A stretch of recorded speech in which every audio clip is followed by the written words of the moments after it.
नमस्कार, आप देख रहे हैं सीएनबीसी आवाज। मैं हूं मनीषा गुप्ता। और अमेरिका और ईरान की जंग का असर खाने पीने की चीजों पर भी पड़ने लगा है और लोग परेशान हैं। इंडस्ट्री भी सिर पकड़कर बैठी है, चाहे बात खाने के तेल की हो या फिर चावल की।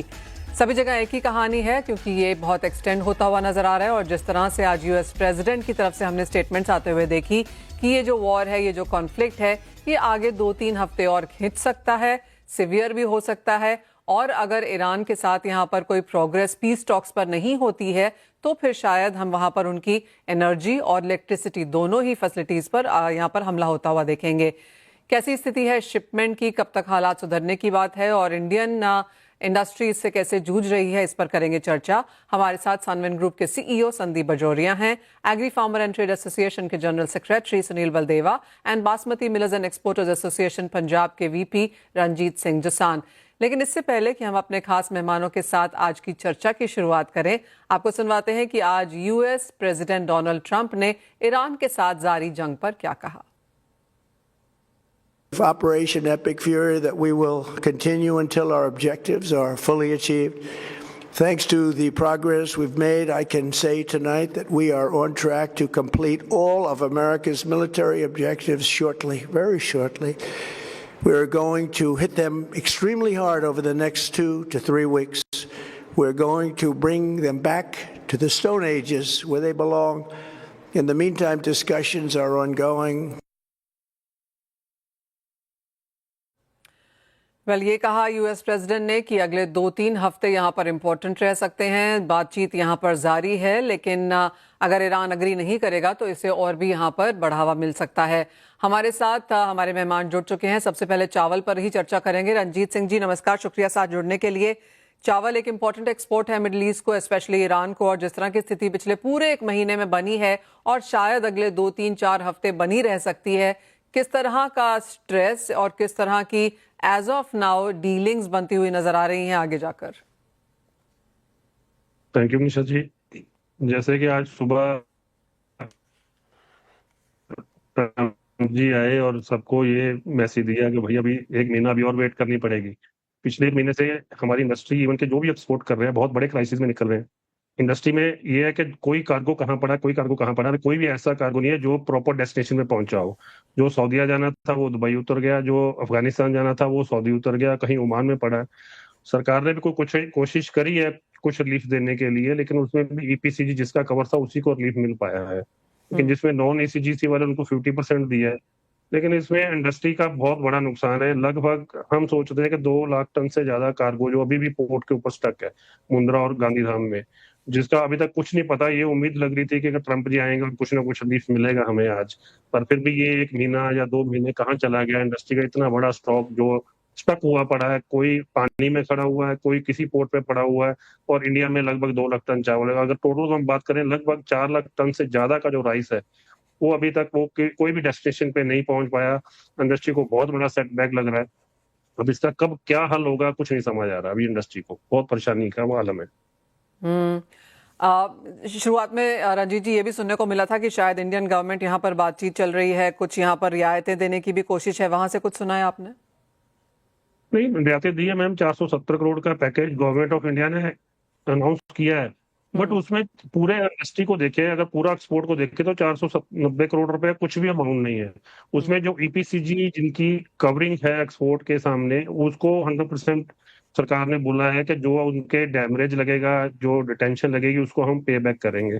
और जो सबसे बड़ा जो अमाउंट है वो बैक टू टाउन जो कार्गो जा रहे थे, जो वापस आए हैं इंडस्ट्री के, वो उसके ऊपर सरकार ने उसमें एक लाइन ऐड कर दी कि जो बैक टू टाउन आया उसके ऊपर कुछ भी नहीं मिलेगा। कोई भी एक्सपोर्टर हो, खाली रजिस की बात नहीं कर रहा, मैं सब सेक्टरों की बात कर रहा हूँ। तो 400 कुछ करोड़ में इतनी बड़ी एक्सपोर्ट है। हम बासमती की बात करें तो लगभग 5 लाख टन तो हम एक साल में, एक मंथ में एक्सपोर्ट करते हैं। अगर पूरे मार्च की बात करें, 5 लाख टन हमारा वो स्टक हो गया। अब अप्रैल शुरू हो गया और अब पूरा अभी जो हालात लग रहे हैं, हमारी टोटल एक्सपोर्ट में 70% जो लगभग है वो मिडिल ईस्ट में है, टोटल बासमती का। तो हमारे तो 70% काम ही रुक गया।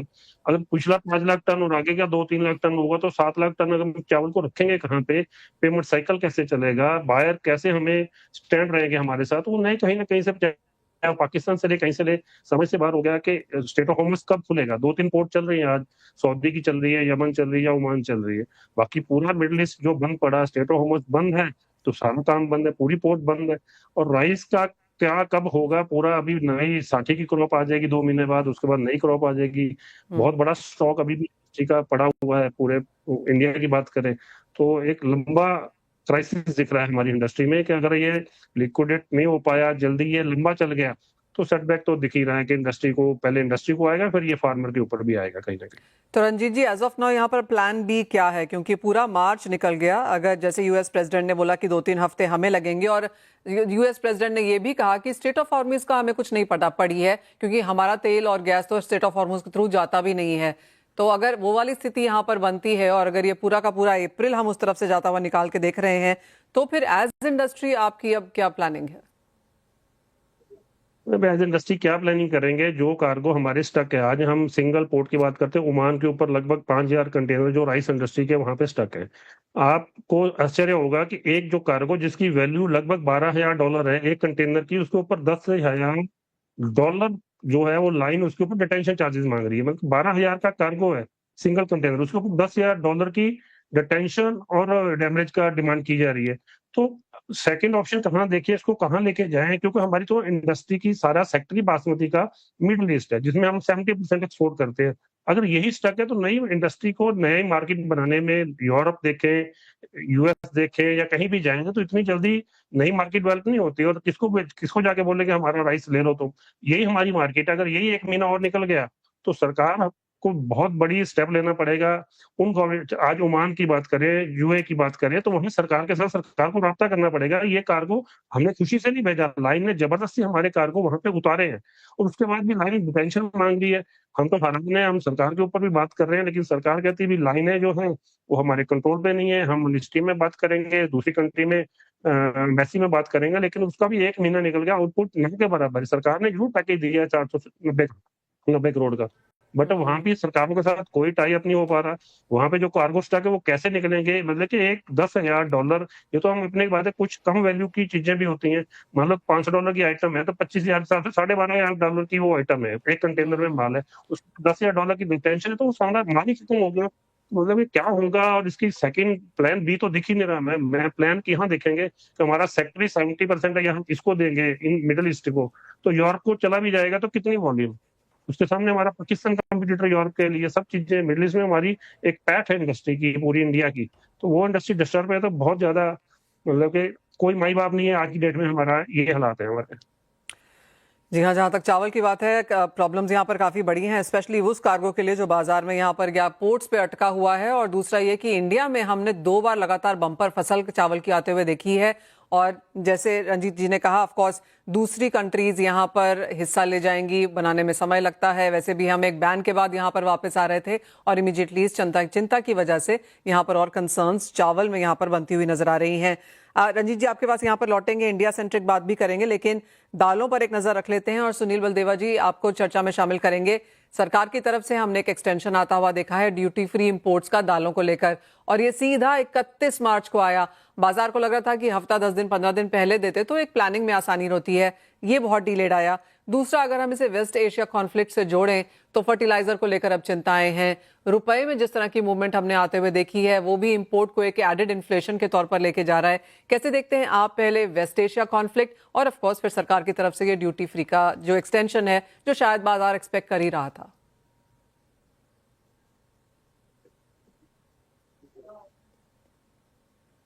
सुनील जी, आप म्यूट पर हैं। मनीषा जी, जो सरकार की तरफ से 3 नोटिफिकेशन आए हैं उड़द, तुअर और मटर पे, वो ड्यूटी फ्री का नहीं आया है, वो फ्री पॉलिसी का आया है। यहाँ हमें समझना होगा कि या तो रेस्ट्रिक्शन होता है या प्रोहिबिटेड होता है या फिर ओजीएल में होता है। तो ओजीएल को फ्री पॉलिसी सरकार कहती है, और जो नोटिफिकेशन आए हैं वो मिनिस्ट्री ऑफ कॉमर्स से आए हैं। जो इसमें ये बोला गया है कि आप 31 मार्च 2027 तक इन तीनों चीजों का इंपोर्ट कर सकते हैं। और जो ड्यूटी का जो सर्कुलर आता है वो कस्टम से या रेवेन्यू से आता है, जिसके लिए कोई लिमिट नहीं थी। जैसे मटर पे है 30% ड्यूटी का ऑलरेडी सर्कुलर आ रखा है, उस पर कोई टाइम लिमिट नहीं है, इसलिए वो 30% की ड्यूटी जो है वो उस पर लागू है। तो जहां तक ड्यूटी फ्री का इंपोर्ट की बात है, ड्यूटी फ्री इंपोर्ट, चूंकि उड़द और तुअर पे अभी ड्यूटी 0 है, इसलिए हम कह सकते सकते हैं कि सरकार ने उनको 1 साल के लिए बढ़ाया गया है, लेकिन हाल फिलहाल वो जीरो ड्यूटी पे इंपोर्ट हो सकती है। जहां तक आपने वार की बात करी, आपने सबसे बड़ा जो चीज बताई, सबसे बड़ा जो समस्या के बारे में इंगित किया, खाद के ऊपर है। मैं ऑस्ट्रेलिया की बात करूंगा।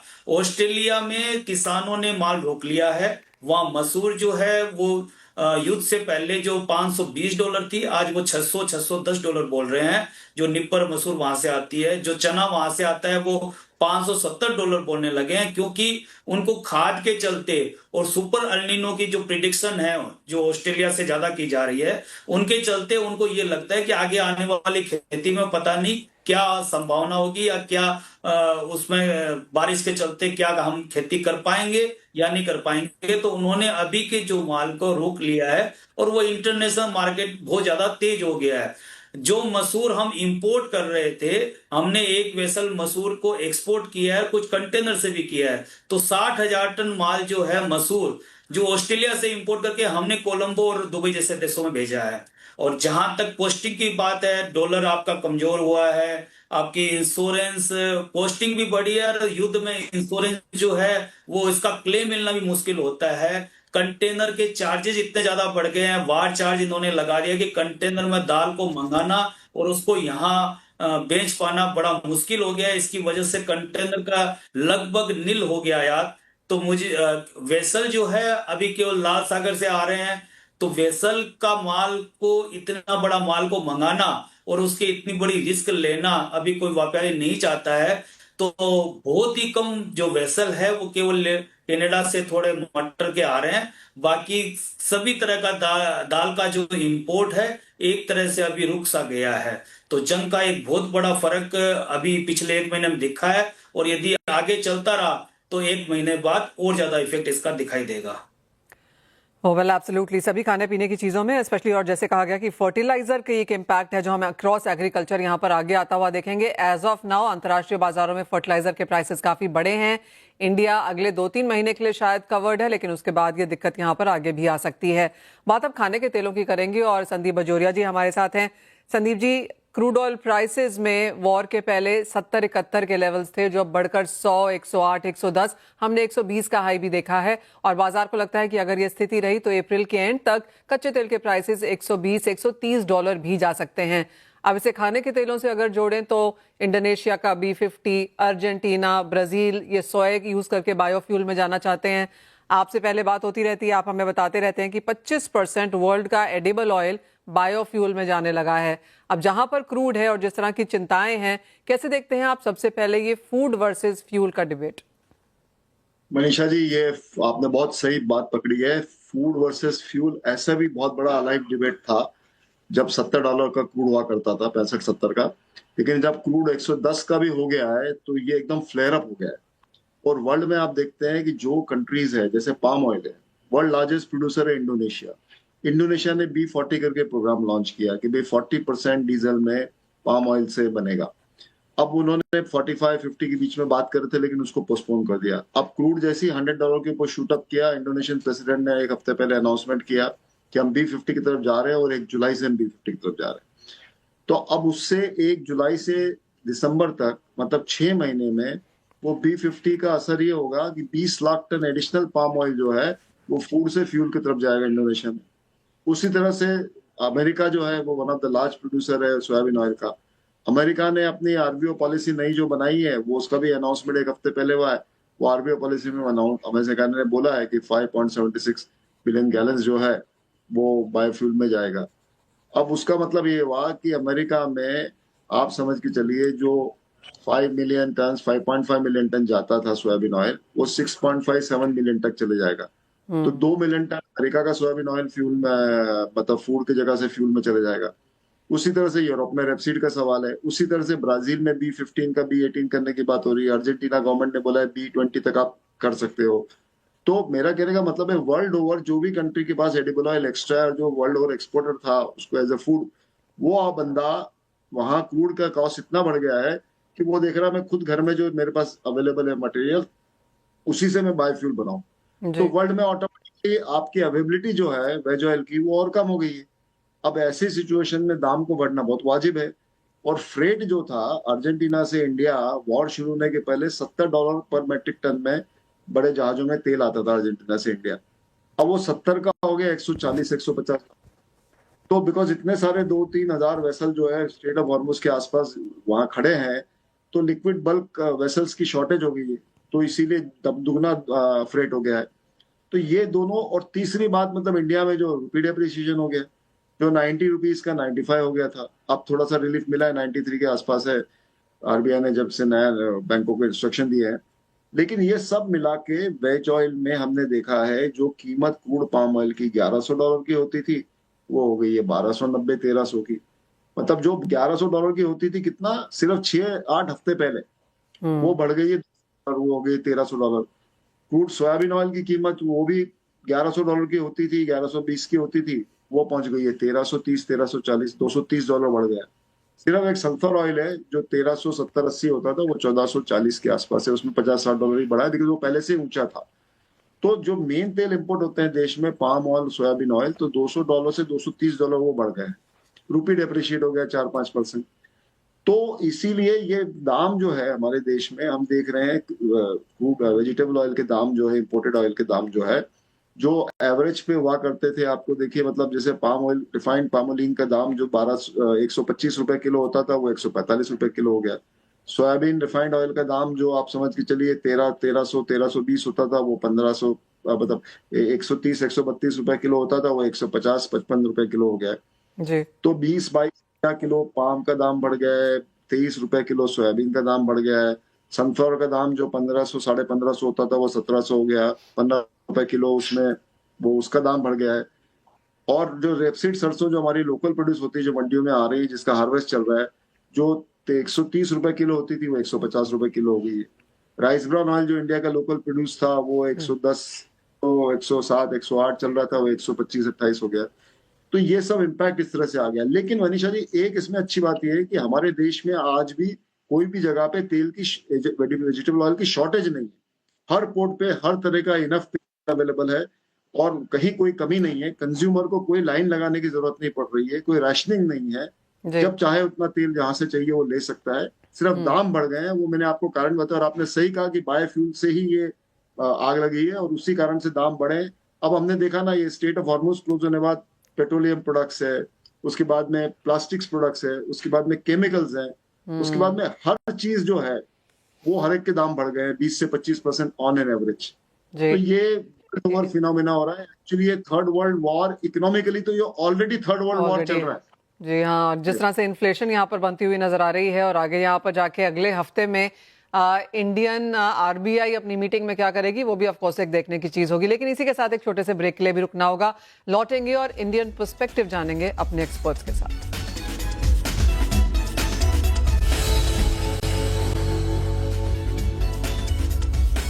स्वागत है आपका। शो खत्म करें उससे पहले सभी के पास आना चाहेंगे एक फाइनल यहाँ पर कमेंट के लिए। और रंजीत जी, सबसे पहले आपके पास, और जैसे आपने कहा दिक्कतें यहाँ पर काफ़ी ज़्यादा हैं और प्लान बी अभी बनाने की यहाँ पर गुंजाइश नहीं है, लेकिन अगर भारतीय बाजारों के लिहाज से देखा जाए और मार्केट ढूंढने की बात की जाए तो इंडिया के हिसाब से किस तरह की अवेलेबिलिटी और प्राइस आप देखते हैं? तो इंडिया की बात करें तो इंडिया में बासमती की बहुत लंबी खपत नहीं है, लेकिन जितनी है बहुत अच्छा स्टॉक अवेलेबल है। बासमती नॉन बासमती में इंडिया में कहीं भी इन्फ्लेशन या स्टॉक की कमी नहीं है। गवर्नमेंट इंडिया के पास भी बहुत सफिशिएंट स्टॉक है। इवन के जो हम कस्टम बिलिंग जो इंडस्ट्री करती है वो भी अभी क्राइसिस में कि स्पेस की, इंडिया की हालात ये है कि स्पेस नहीं है जो सीएमआर राइस, जो रॉ राइस होता है उसको रखने के लिए। तो इंडिया की जहां तक बात है, ना तो हम प्राइस में कहीं दिक्कत दिख रही है हमें, ना कहीं स्टॉक में दिक्कत दिख रही है। जो भी प्रॉब्लम जो आज फेस कर रहे हैं ड्यू टू मिडिल ईस्ट जो चल रहा है अभी वॉर, उसकी वजह से जो दिक्कत है वो सामने सबके सामने है। लेकिन इंडिया की बात करें तो अभी तक दूर दूर तक भी बहुत सफिशिएंट स्टॉक है, कोई प्रॉब्लम नहीं है अभी। ऑलराइट, तो एक्सपोर्ट को लेकर चिंता है और अगर इंडिया में देखा जाए तो स्टोरेज को लेकर चिंता होगी, लेकिन अवेलेबिलिटी और अफोर्डेबिलिटी में कोई प्रॉब्लम नहीं है। सुनील जी, जहां तक दालों की बात है और जिस तरह का इंपोर्ट हमने आता हुआ देखा है, 5-5.5 मिलियन टन का डेफिसिट यहाँ पर आपको लगता है इस साल भी देखने को मिलेगा? और किस तरह के प्राइसेस की उम्मीद है अब यहाँ से?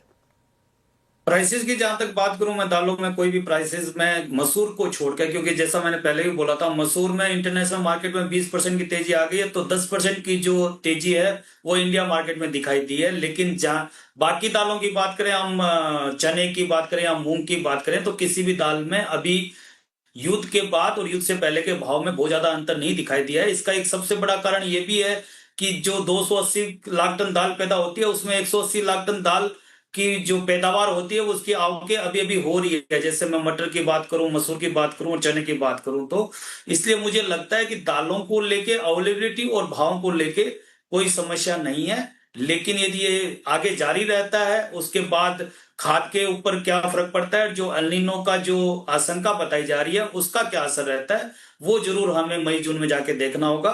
तब तक मुझे कोई बड़ी प्रॉब्लम दालों की तरफ से कोई दिखाई नहीं दे रही। संदीप जी, आपके भी क्लोजिंग कमेंट्स। आपने भी जैसे कहा कि अवेलेबिलिटी है, खाली भाव यहाँ पर बढ़ चुके हैं। जिस तरह के इंपोर्ट्स एज ऑफ नाउ हम यहाँ पर होता हुआ देख रहे हैं, क्या उम्मीद है आने वाले 2-3 महीनों में प्राइसेस कैसे बनेंगे? जो बढ़त आ चुकी है, क्या वो और आएगी? मनीषा, ये सब क्रूड पे डिपेंड करता है। यदि क्रूड का लेवल आपने कहा कि 120 हो जाएगा, तो ये वेज ऑयल में आप समझ के चलिए $50 का दाम बढ़ जाएगा। 130 होगा तो और 50 का दाम बढ़ जाएगा। ये इस तरह से क्रूड से लिंक्ड है। जैसे आपने शुरुआत में कहा कि भाई 25% जो हुआ करता था वेज ऑयल वर्ल्ड का, वो बायोफ्यूल में जा रहा है। और अब तो बल्कि ये सब नया जो नए एडिशनल B50 ये सब कर दिए, तो मुझे तो लग रहा है करीबन 28-30% चले जाएगा। तो ये इस तरह से लिंक्ड है। बट फिर भी मुझे इतना कोई चिंता करने की बात नहीं लग रही है, बिकॉज स्ट्रेट ऑफ हॉर्मुज से कोई वेज ऑयल नहीं आ रहा है। जो भी हमारा वेज ऑयल आ रहा है साउथ ईस्ट एशिया से आ रहा है, मलेशिया इंडोनेशिया से, साउथ अमेरिका से आ रहा है, या रशिया यूक्रेन से आ रहा है, वो ब्लैक सी को होके रेड सी को होते आता है। तो इसके लिए वेज ऑयल में वैसे कोई दिक्कत नहीं है जिस तरह की दिक्कत हमें पेट्रोलियम में या दूसरी चीजों में मिल रही है। उतनी राहत की बात है। तो यानी कि एज ऑफ नाउ चिंताएं नहीं है यहाँ पर एडिबल ऑयल को लेकर, लेकिन अगर क्रूड के प्राइसेस आगे बढ़ते हैं और आगे चलती है तो अक्रॉस कमोडिटीज यहाँ पर एक चिंता बनती हुई नजर आ सकती है। बहुत क्विकली एक और चीज यहाँ पर सुनील जी, और ये ऑफ कोर्स एल निनियो को लेकर है, जो एक और चिंता की बात है इंडियन मार्केट्स के लिहाज से।